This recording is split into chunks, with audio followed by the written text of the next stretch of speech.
حضور یہ ارشاد فرمائے کہ صرف جمعہ کا روزہ رکھنا کیسا، اگر کوئی رکھنا چاہے جمعے کا روزہ، چھٹی ہوتی ہے، سہولت ہوتی ہے؟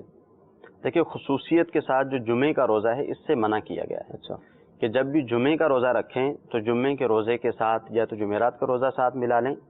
یا ہفتے کے دن کا روزہ ساتھ ملا لیں، صرف جمعے کا روزے کو مکروہ تنزیہی فرمایا ہے۔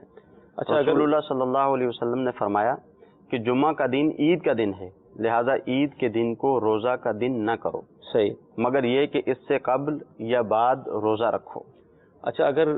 مثال 27 رجب جمعہ ہی کا دن ہوتا ہے، اس کی روزے کی فضیلت ہے، اسی طرح 15 شعبان کو روزہ جو شب برات کا روزہ رکھا جاتا ہے، اگر وہ جمعہ ہی کے دن آ گیا تو اب تو کوئی، ہاں تو اس میں کوئی حرج نہیں ہے، یعنی کسی شخص کی عادت تھی کہ وہ کسی قسم کا روزہ رکھتا ہے، جیسے آپ نے 27 رجب کی مثال دی، صحیح، یا اسی طرح جو ہے وہ کوئی شخص ہر مہینے 3 روزے رکھتا ہے اور خاص دنوں میں وہ روزے رکھتا ہے، خاص تاریخیں اس نے متعین کی ہوئی ہیں، وہ اسی دن آ گئی، یا شعبان کی 15ویں تاریخ جو ہے وہ اسی دن آ گئی، تو اب یہ اس دن میں روزہ رکھے گا، اگرچہ جمعرات یا ہفتے کو روزہ ساتھ نہیں رکھے گا تو اس میں حرج نہیں، ٹھیک۔